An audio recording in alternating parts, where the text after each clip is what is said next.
Praise God. Ngayon po umaga, tayo po'y dadako sa salita ng ating pong Panginoon. Amen.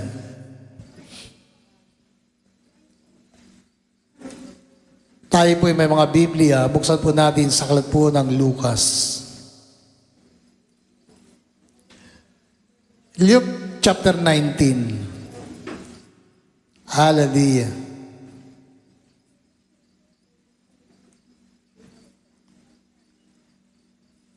Sabi po sa verse 1, pumasok si Jesus sa Jericho at naglakad sa kabayanan. Doon may isang mayamang puno ng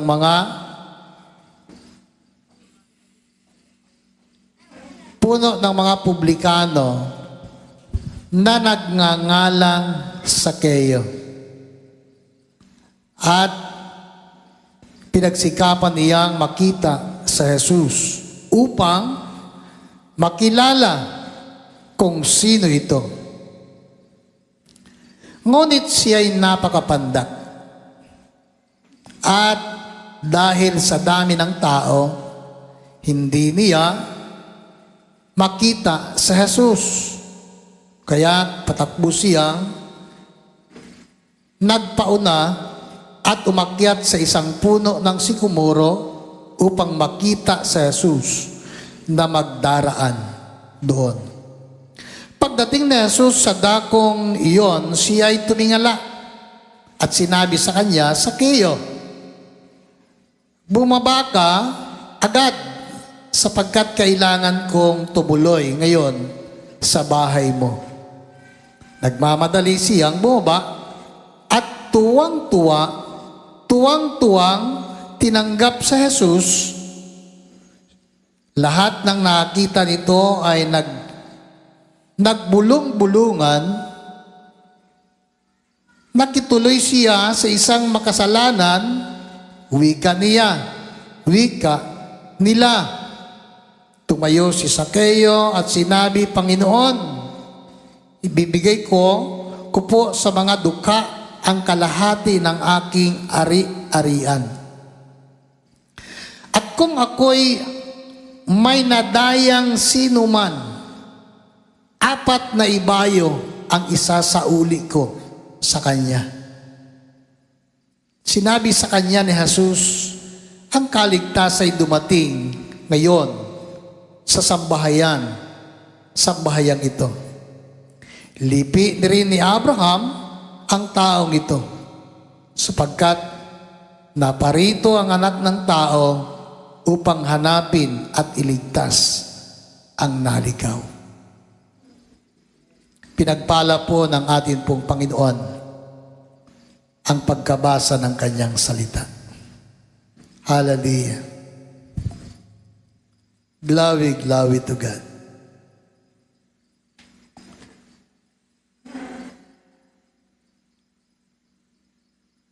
Dito po ay pinapaalala ng ating pong Panginoon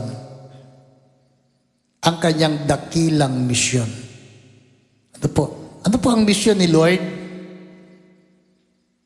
Hanapin ang mga nawala. Amen? Amen. Hallelujah. So, Jesus reminding us, hallelujah, the Great Commission. Amen po. So, alam niyo mga minamahal, tayo bilang iglesia o bilang bahagi ng church,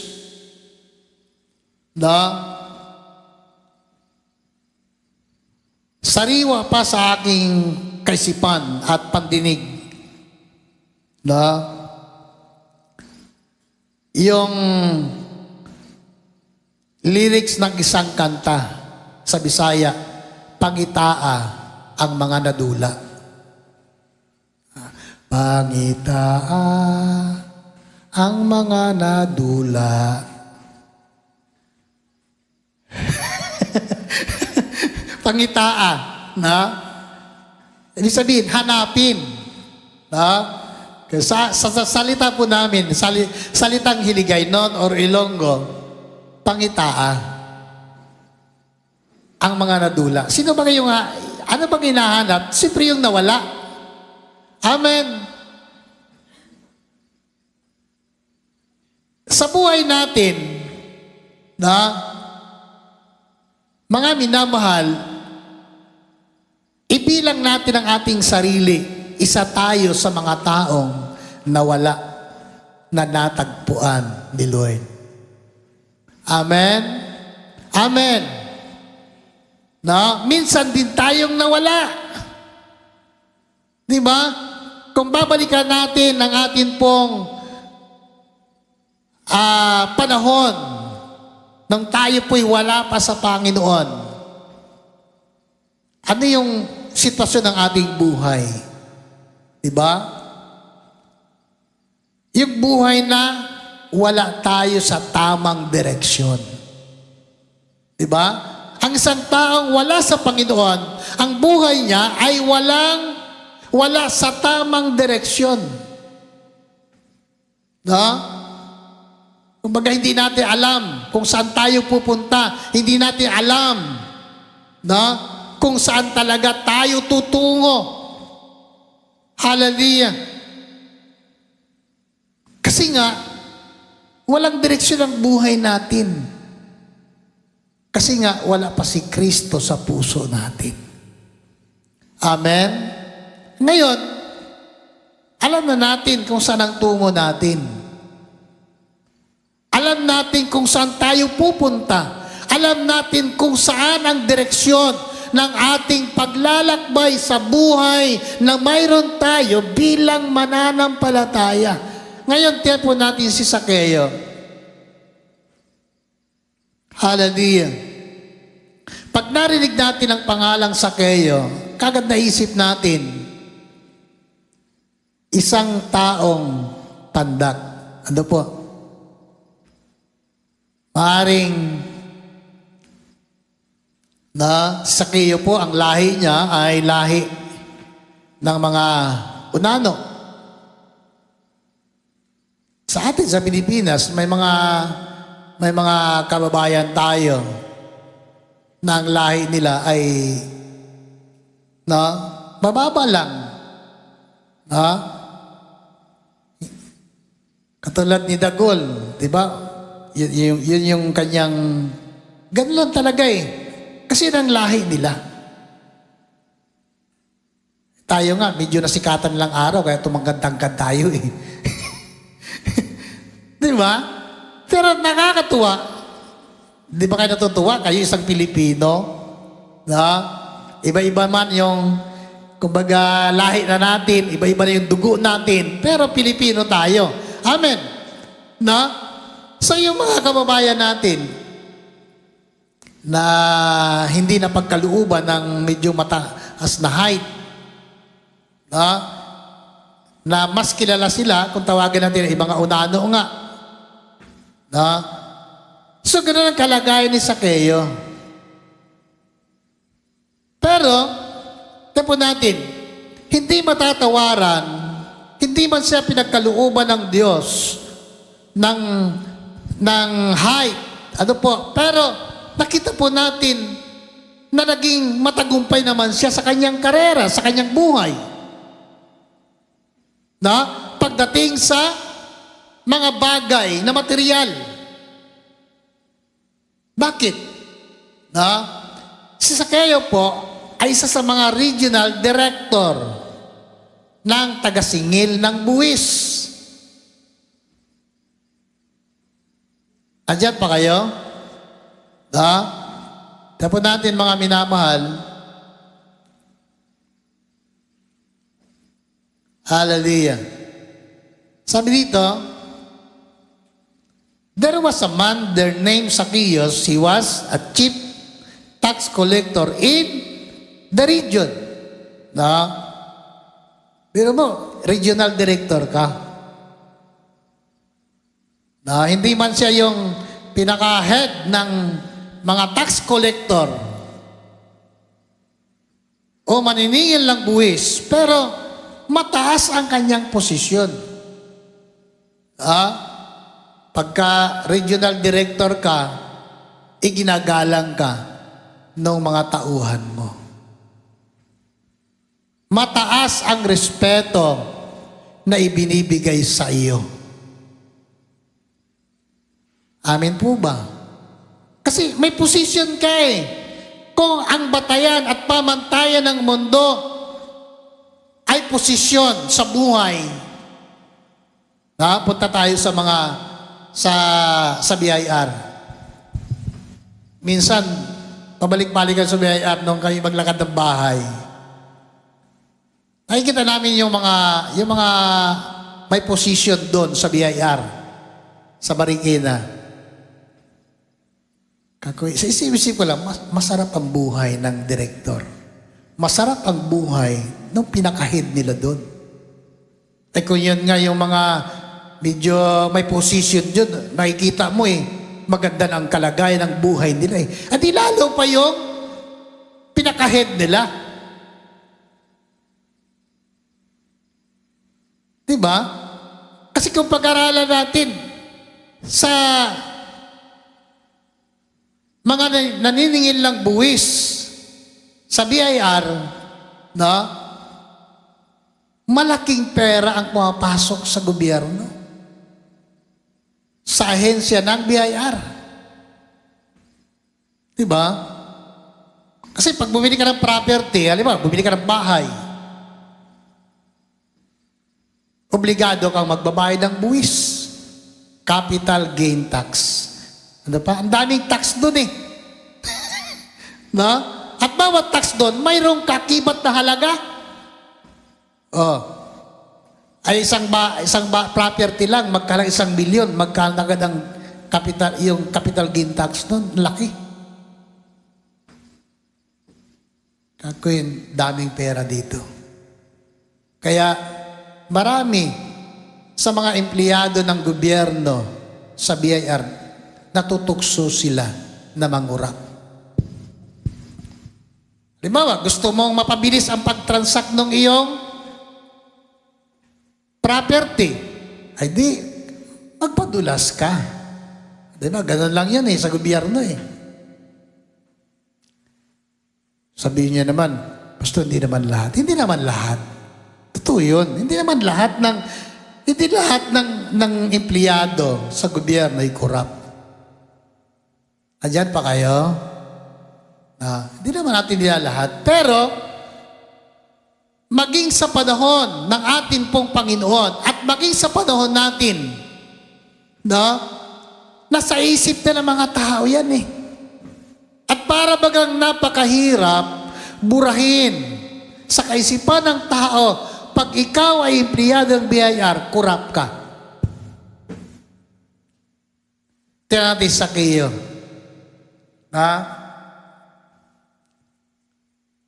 Nung si Sakeo ay tinawag ni Lord, Sakeo, bumaba ka at ako'y tutuloy sa bahay mo. Anong sinabi? Sabi ng Bible, ang mga tao ay nakatingin sa kanila.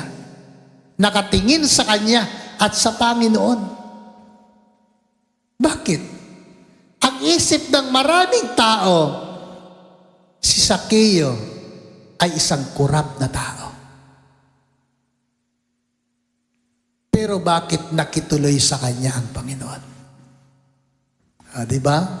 Kaya, tiyan po natin.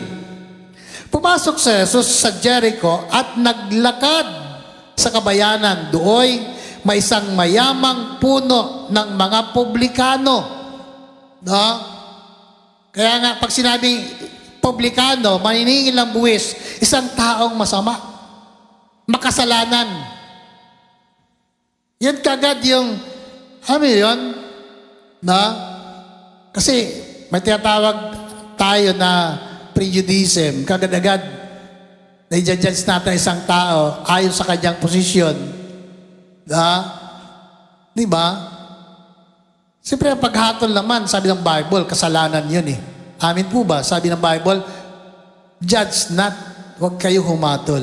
Pero, kita po natin mga minamahal, pag sinabing publikano sa Bible, makasalanan. Hallelujah. So si Zacchaeus, isang publikano, mayaman. No? Sabi ng Bible. So dito, pinagsikapan niyang makita si Jesus. Pinagsikapan niyang makita si Jesus. Hallelujah. Kasi noong time na yon, naglalakad ang ating pong Panginoon. Ang problema ni Zacchaeus ay yung kanyang kalagayan sa dami ng tao. Hallelujah. Diba? Ay mababa siya, hindi niya makita. Ay gusto niyang makita. Hallelujah. Kapatid, mga minamahal, kaya nga, tama yung kasabihan, kung gusto may paraan. Kung ayaw, maraming dahilan. Diba? Ay, siyempre tayo minsan, bilang tao, hindi tayo mawalan ng dahilan. Ang dami tayong dahilan. Lord, hindi mo na ako magsimba ngayon kasi ganito, ganyan eh. Dami nating dinadahilan sa buhay. Pero, kung gusto natin, may paraan. Sa kayo mga minamahal, malaking hadlang sa kanya yung kanyang kalagayan physically. Diba? Napakahirap para sa kanya. Gusto niyang makita, pero ano magawa niya? Dahil sa kanyang kalagayan. Pero, mga minamahal, may paraan. Dahil sa kagustuhan ni Zacchaeus na makita ang Panginoon, hindi lamang makita, kundi makilala. Kapatid, mga minamahal, di ba sa atin, na nung marinig natin at ma-introduce sa atin, napakinggan natin ang mga mensahe na patungkol sa atin pong Panginoon, nagkaroon tayo ng interest. So Zacchaeus po ay nagkaroon ng malalim na pagka-interest para makita at makilala ang ating pong Panginoon. Hallelujah. Bakit? Sa kabila ng tagumpay sa buhay ni Zacchaeus, sa kabila ng kayamanan na mayroon siya, may kulang sa buhay niya. May kulang na hinahanap niya sa puso niya. Hallelujah. Kaya nung marinig niya na si Jesus ay naroon sa lugar na yon, kapatid, mga minamahal, nandun din siya. Bakit? Hallelujah. Kasi nga, mayroon siyang hinahanap na pwedeng makapagpuno doon sa kung anumang kulang mayroon sa kanyang buhay. Walang iba kundi ang ating Panginoon. Amen? Amen. Diba? Ang buhay ba natin naging kompleto nung matagpuan natin makilala si Lord? Amen po ba? Diba? Kasi nga, pag wala ang atin pong Panginoon sa buhay natin, kulang tayo At hindi natin makikita at hindi natin malalaman, mga minamahal, at mabigyan ng kalagahan ang tunay na buhay pala sa buhay ng tao ay ang atin pong Panginoon lamang. Hallelujah. Kaya nga, nung si Zacchaeus ay marinig niya na si Jesus ay naglalakad patungo sa lugar na yon, siya'y dali-dali na pumunta doon para makita rin ang atin pong Panginoon. Ngunit, sabi ko nga, ang problema ay ang kanyang kalagayan. So, anong ginawa ni Zacchaeus, sabi ng Bible, dahil sa kagustuhan niya, sabi dito, kaya't patakbo siyang nagpauna at umakyat sa isang puno ng sikomoro upang makita sa Jesus na magdaraan. So tumakbo Zacchaeus at sabi ng Bible, umakyat siya sa isang puno ng sikomoro.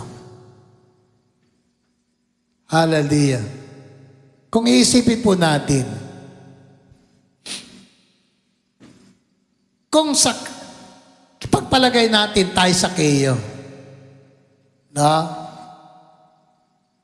chip ka ng tax collector, akyat ka sa puno. Alam ko, umakyat sa puno, bata lang eh. Bata lang. Kumbaga, dahil sa kagustuhan mo na makita, akyat ka sa puno para makita mo nga ng mas maayos at talagang klaro. Diba? Pero ginawa ni Zaccheo, inalis niya lahat ng pride niya sa sarili niya. Diba? Kinalimutan niya yung position niya. Makilala lang niya at makita ang ating Panginoon. Hallelujah. Kaya ba natin gawin yon para kay Lord? Sana makakaya natin. Kaya natin gawin. Kalimutan natin ang ating sarili. Alang-alang sa atin pong Panginoon. Hallelujah. Bakit? Hindi naman yung tinitingnan ni Lord eh. Kahit sino ka pa, ano man ang ating kalagayan sa buhay, ang tinitingnan ni Lord ay yung puso natin. Amen? Hallelujah. Kaya nga, umakyat sa puno, dumaan ang ating pong Panginoon. At ang napaganda, hallelujah, ay yung tawagin ang pangalan niya. Ayan pa kayo? Ikaw at ako'y tinawag ni Lord sa kanya-kanya nating pangalan. Sipin natin mga minamahal. Sa dami ng tao na nandoon, si Zaccheo lang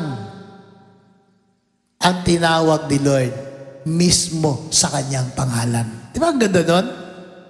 Pero mo yun? Ikaw, halimbawa, talaga ang pagnanasa mo na makilala at makita sa Jesus.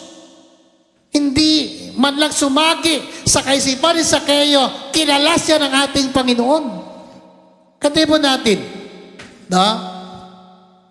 mayroon ba sa atin na hindi kilala ng Diyos? Patunay lamang na ang ating pong Panginoon ay Diyos. Amen. Hallelujah. Kilala niya ang bawat isa po sa atin at hindi niya nakakaligtaan ang pangalan natin.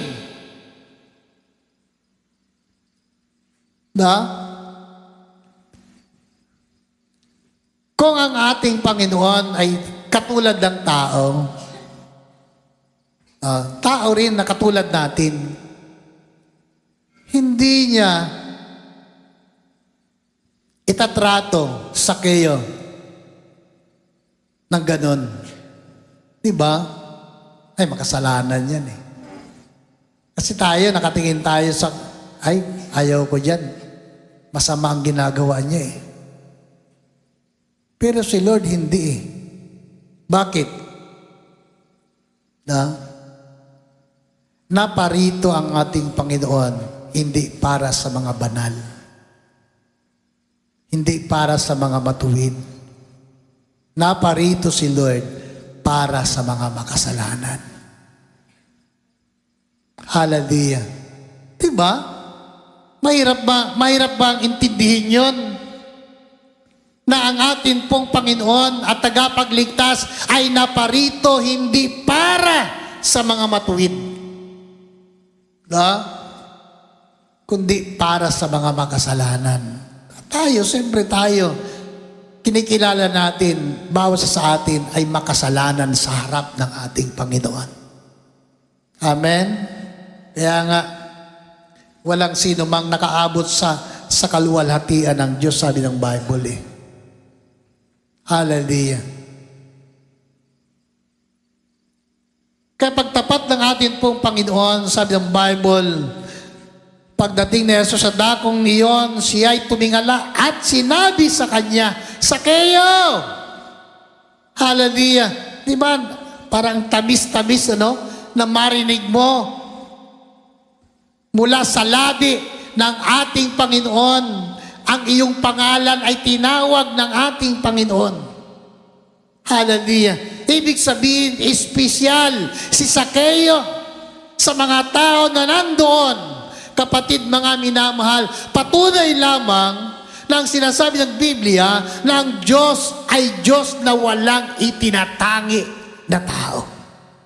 Palapakan po natin ang ating pong Panginoon. Di ba? Hallelujah. God has no respecter of person. Wala siyang itinatangi. Kaya nga, nung marinig ni Sakeo na tinawag siya ng ating Panginoon at ang sabi, bumaba ka at ako'y tutuloy sa tahanan mo. Hallelujah. Kapatid, hindi lang siya tinawag. Gusto ni Lord na tumuloy pa sa bahay niya. Isipin niyo yun. Espesyal ang magiging bisita ni Sakeo. Walang iba kundi ang ating Panginoon. Anak ng Diyos. Hallelujah. Diba? Kaya nga, isang pangyayari sa buhay ni Sakeo na hindi niya makalimutan.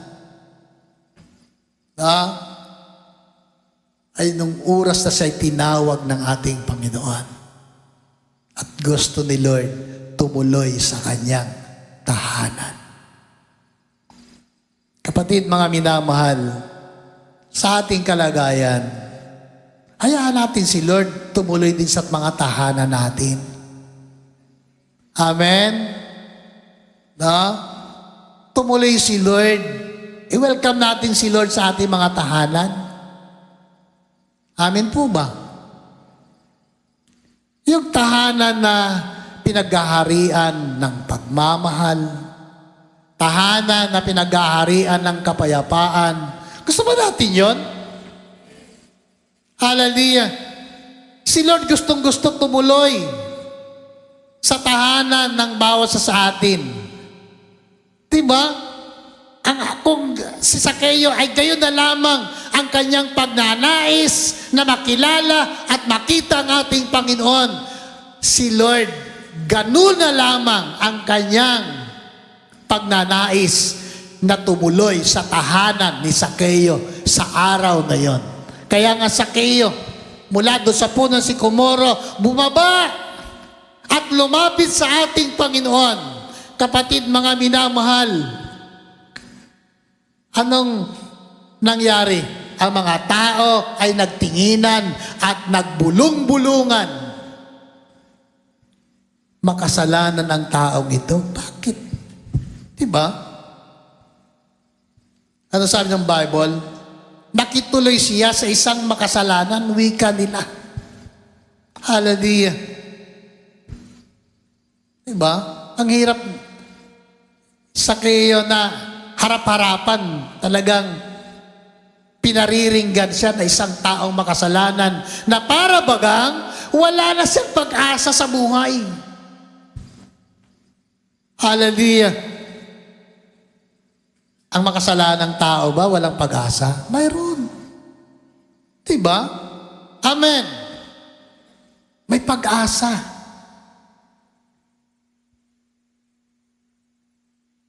Kapatid, mga minamahal, tayo may, higit sa lahat, tayo may pag-asa pa. Amen? Kay Lord. Amen. May pag-asa ka.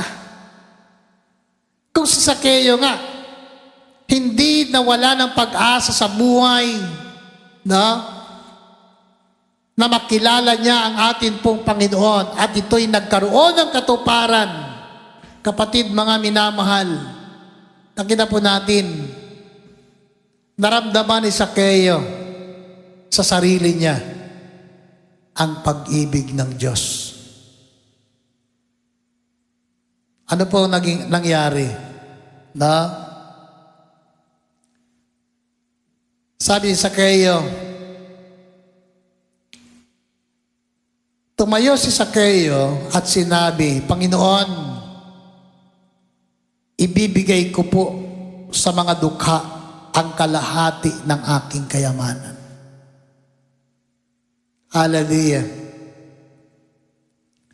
Kita po natin yung pagbabago ng puso ng isang taong makasalanan. Kaya nga ang taong makasalanan may pag-asang magbago eh. Amen? Hallelujah. May pag-asang magbago.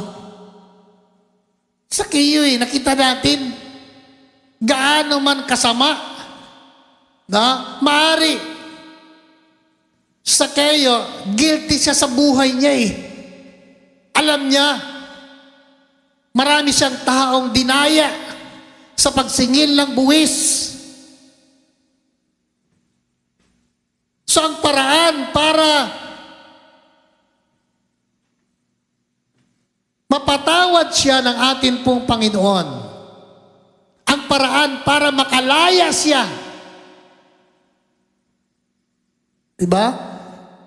Sa panghusga ng marami mga tao dahilan sa kanyang posisyon. Kapatid, mga minamahal, sabi niya, ibibigay ko kalahati ng aking kayamanan sa mga dukha. Di ba yun yung bagay at paraan na kinalulugdan ng Diyos sa tao? Amin po ba? Ang magbigay sa dukha. Amen. Kapag nakita kayo ng dukha ay nandidiri kayo. Alam niyo yun? Kung mayroon mang mga tao na nakadarama ng habag sa mga dukha, dapat tayo. Amen po ba? Amen? Huwag nating pagdirihan. Mayroon dyan sa Eastwin na kilala niyo marami sa iyo, si Pinocchio. Si Pinocchio, kilala si Pinocchio? Yung may diferensya. Kahit saan lang, palakad-lakad dyan, na may dalang pogs. Matanda na yun, ha? Yung pogs na laro ng mga bata, nakikipaglaro sa mga bata. At minsan yung mga bata, dahil siya, umiiyak si Pinocchio.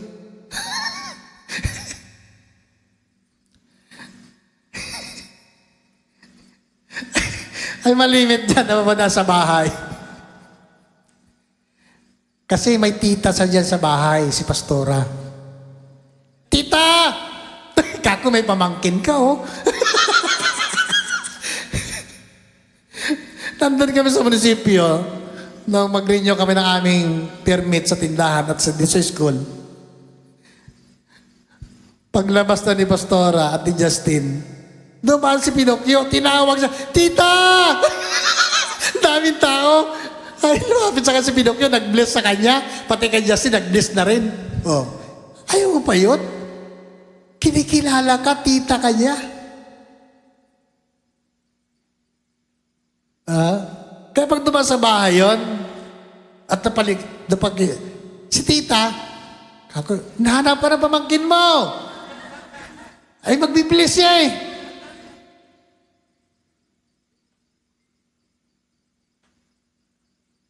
Kapatid, mga minamahal, isang araw, kahapon yata, dumaan, maaga-maaga pa. Oh, bakit ka? Maaga ka pa. Punta ko sa pinsan ko. Sabi niya, Tita, ay, mapahinga na tubig. Bigyan tubig sa basong tubig. Isa pa. Kakot, dami mo namang inom. Hallelujah. Alam niyo mga minamahal, yung mga taong ganyan, bakit tinayaan ng Diyos yan na napapadaan sa bahay niyo? May purpose si Lord yan eh. Kasi, siyempre kami pastor eh. Kung pagdirihan natin sila, sino pang magbibigay ng atensyon sa kanila? Ay, ganun na nga sila eh. Amen? Amen. Ngayon,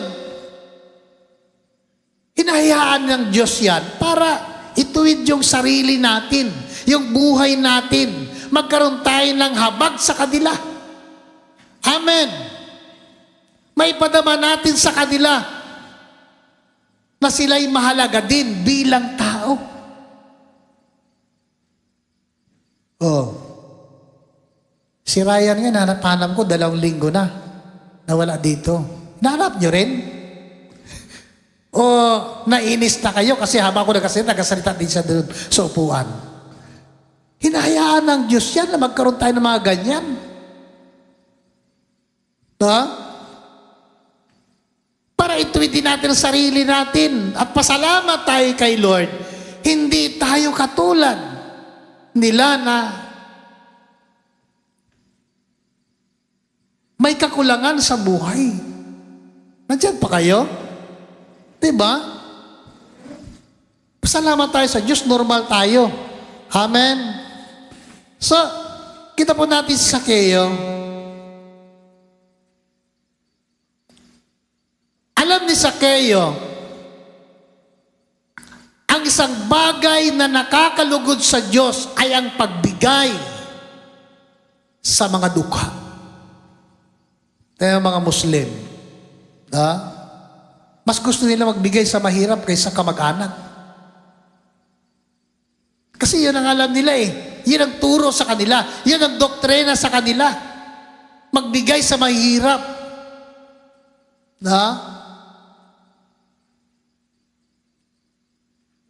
So tayo mga minamahal,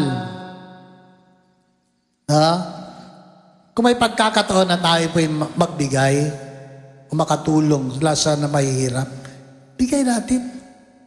Bakit? Ang pagbigay sa mahirap ay pagpapautang sa Diyos, sabi sa Bible. Amen po ba? Hallelujah.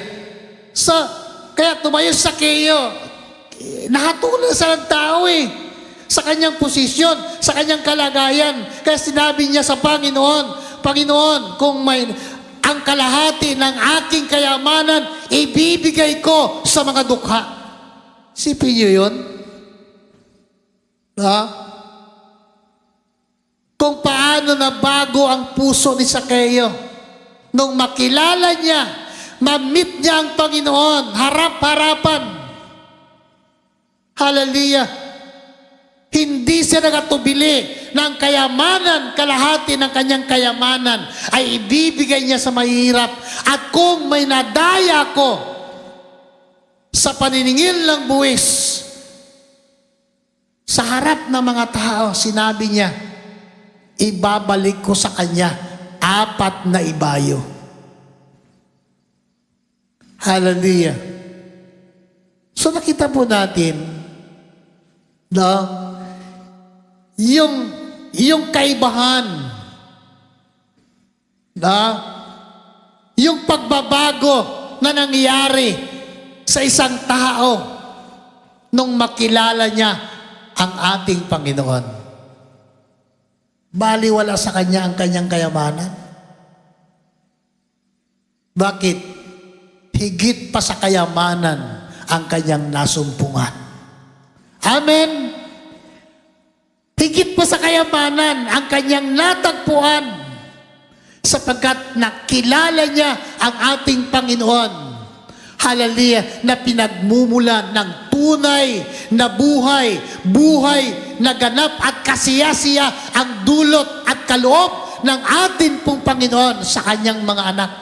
Palapakan po natin ang ating pong Panginoon. Di ba? Sabi ng Bible na parito ang ating pong Panginoon para kay bigyan ng buhay na ganap at kasiyasiya.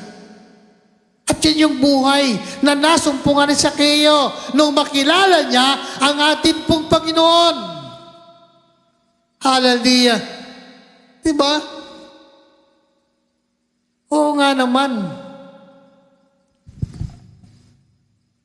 Marahil na pag-aralan ni Sakeo, baliwala ang lahat ng kayamanan na mayroon siya.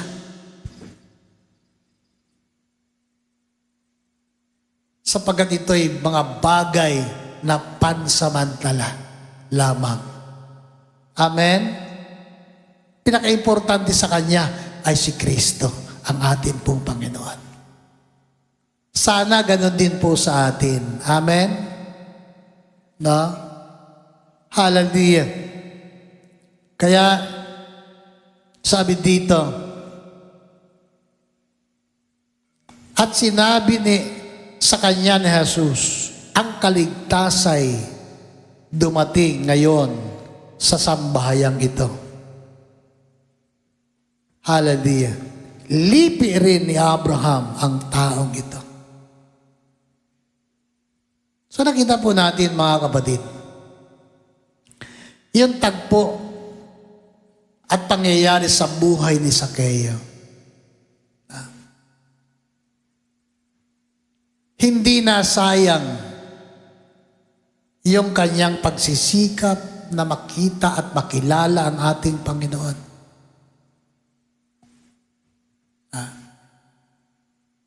Alam mo yan, yung pakiramdam na para kang nakatagpo ng kayamanan. Hallelujah.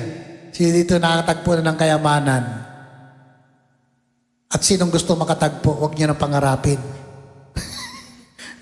Mawala lang tayo sa mundo, hindi ka makahukay ng kayamanan. Mahirap yan.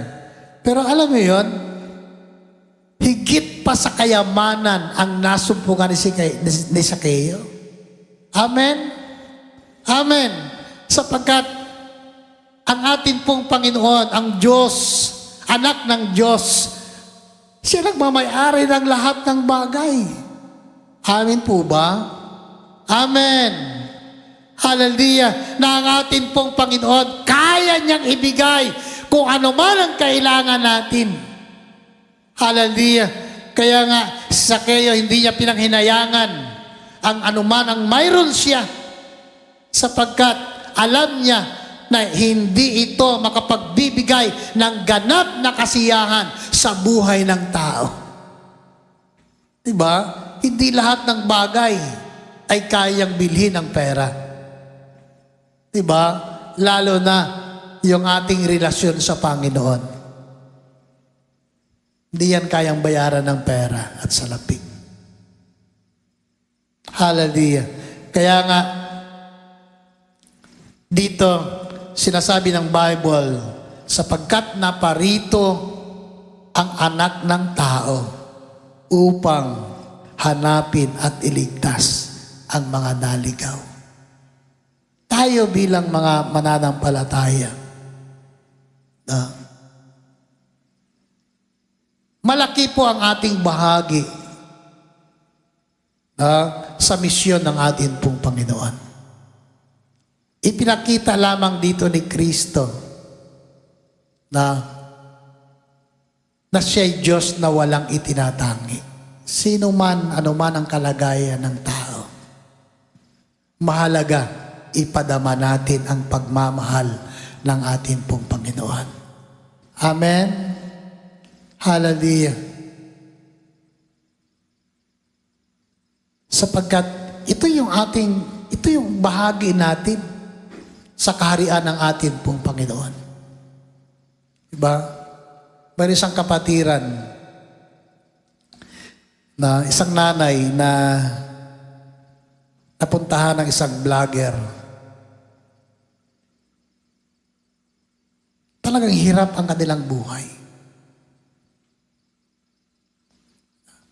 Salat sila sa pagkain. Yung bahay nila ay halos butas-butas, walang maayos na dingding. Pero yung nanay ay makita mo sa kanya ang kasiyahan. Kasi nga, sabi niya,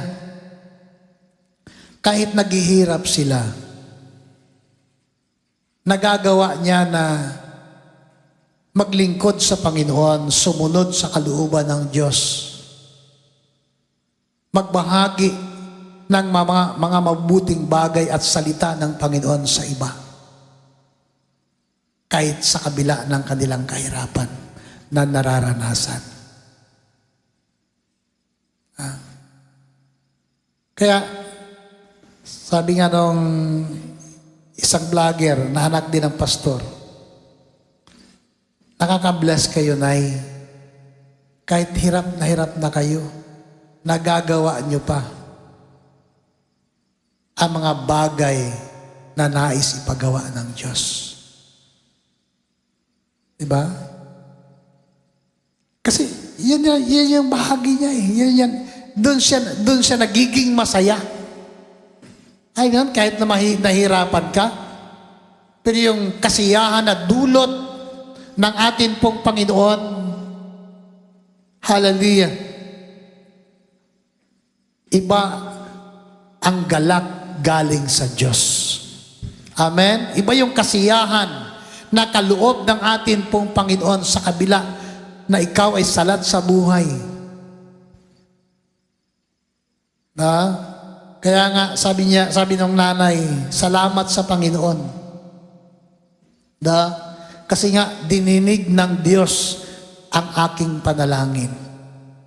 At ang panalangin niya, makapag-aral man lang ang isa sa kanyang mga anak. Sabi naman ng vlogger,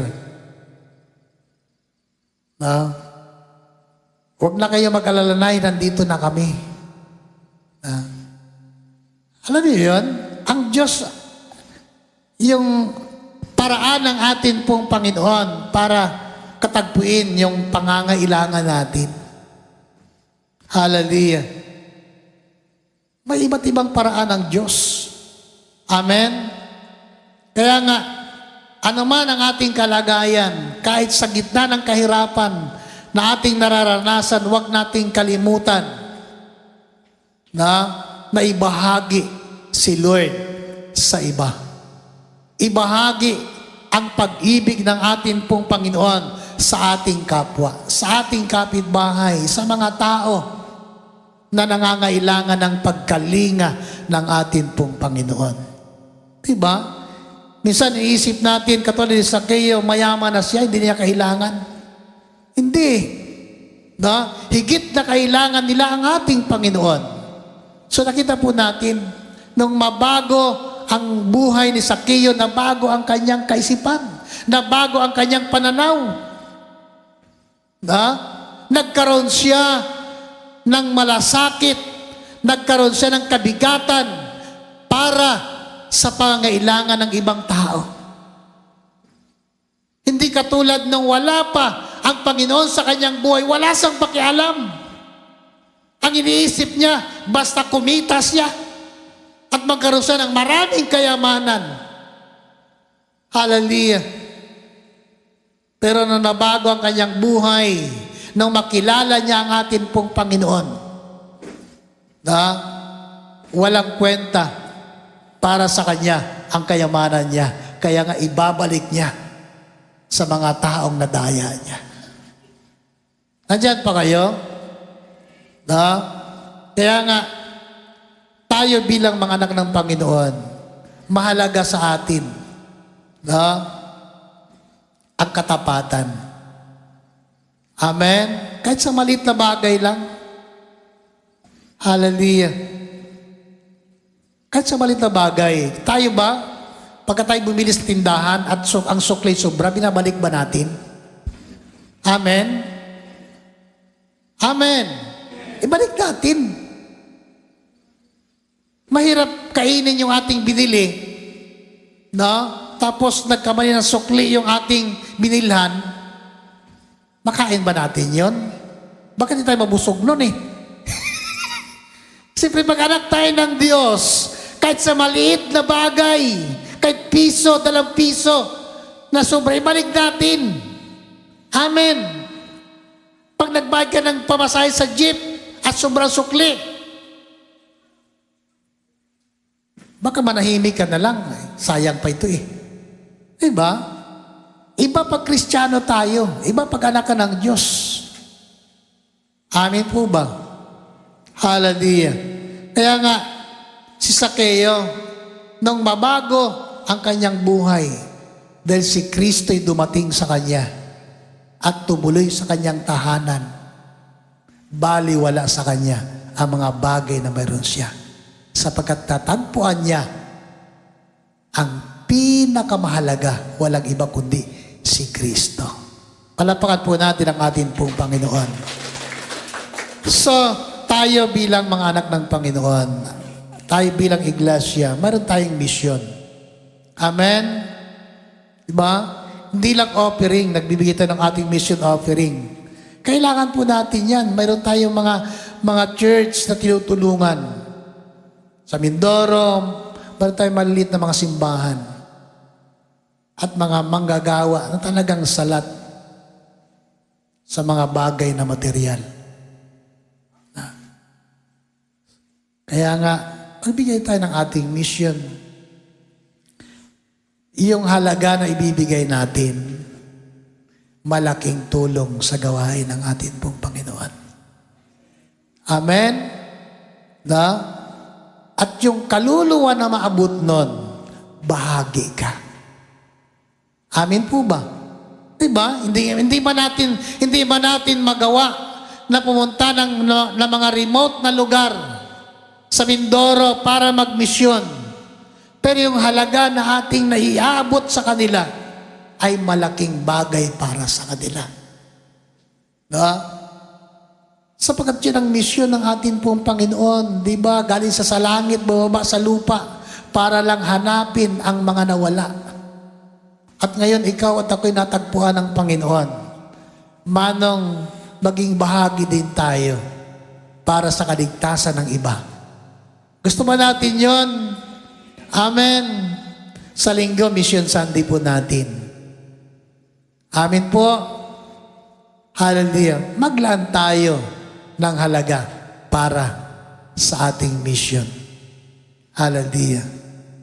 Siyempre, kahit nandito po tayo, maroon tayong mission. Amen. Mission natin ang ating kapitbahay. Invite natin sa gawain ng ating pong Panginoon. Amen po ba? Hallelujah. So, invite natin ang ating mga kaibigan. Dami nating friends. Sino walang friend? Sino walang kaibigan dito? Diba? Lahat tayo may Facebook. Hallelujah. So, marami tayong friends sa Facebook. Invite natin sila sa gawain ng ating pong Panginoon. Simple mensahe lang, mga kapatid, na ng pag-anyaya sa kanila. Malaking impact yan sa tao na masabi natin, God loves you. Amen po. Hallelujah. So purihin po ang ating pong Panginoon. Tayo po'y tumayo ngayon pong umaga. Hallelujah. Tayo po ay pagpasalamat sa ating pong Panginoon.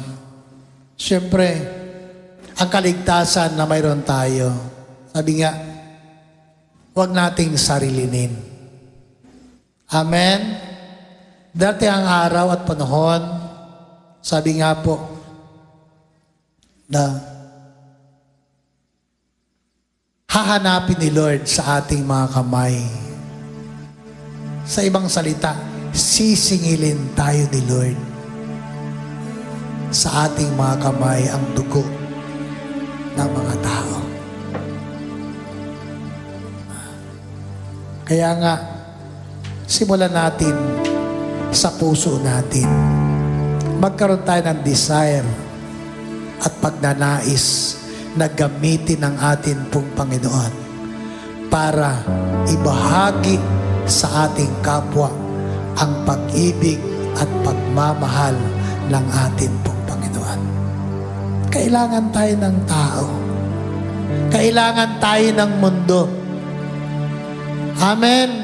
Hindi man tayo makapagbiyahe abroad para magmisyon. Hindi man tayo makabiyahe sa ibang mga isla para magmisyon. Pero yung ating puso at panalangin at pagnanais ay malaki pong magagawa yan kahit dito tayo sa lugar natin. Amen. Hallelujah. Purihin po ang ating pong Panginoon. Tayo po ay umawit sa ating pong Panginoon. Pupurihin ka sa awit. Glory, glory to God. Hallelujah.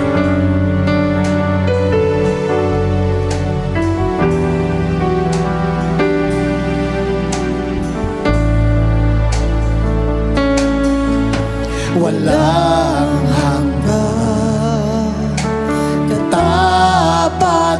Katapatan sa buhay ko'y lagi mong laan.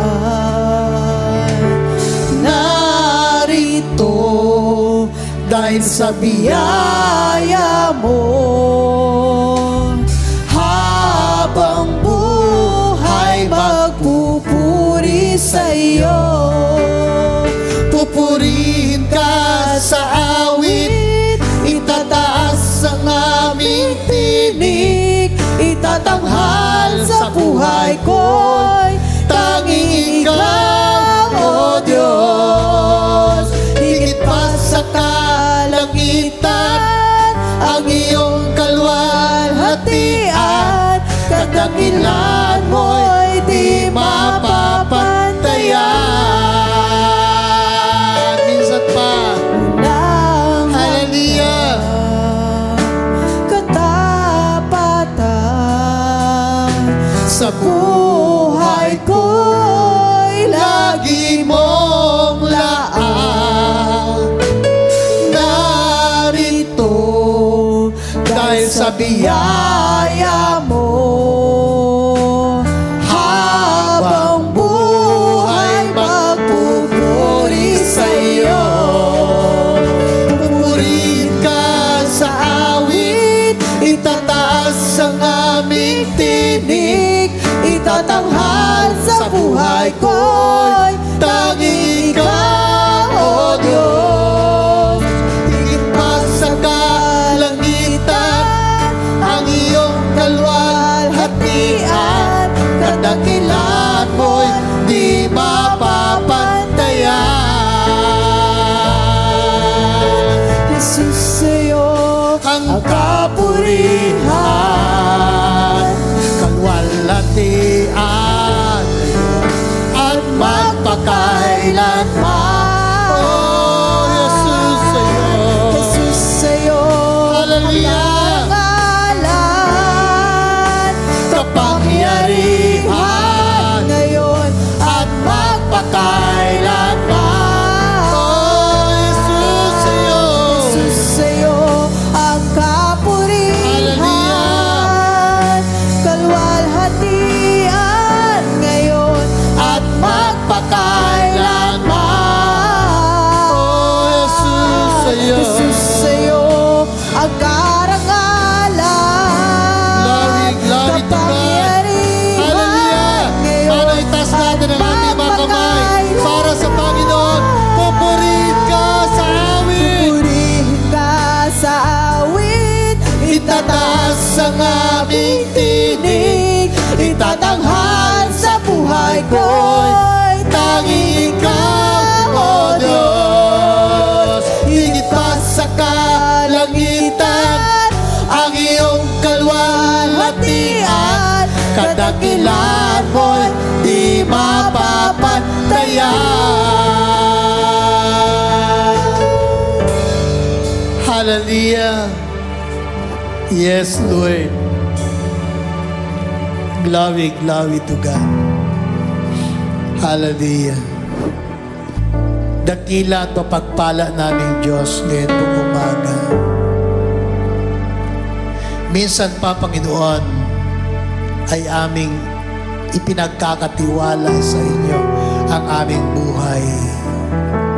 Lord, dalangin ko, Panginoon, ngayon pong umaga.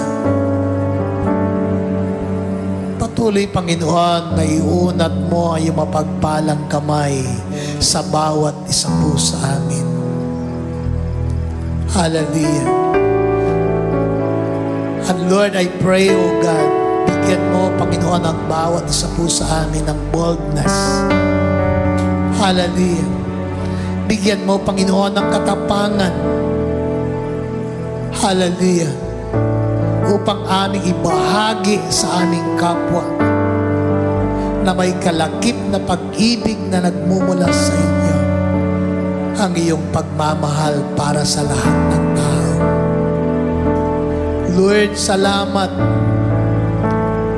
Ngayong umaga, Panginoon, minsan pa ay sinasariwa sa pamagitan ng mga salita ang basa po sa amin na kailangan naming gawin, Panginoon, ang aming bahagi, ang aming misyon, ang aming ministry sa amin pong kapaligiran.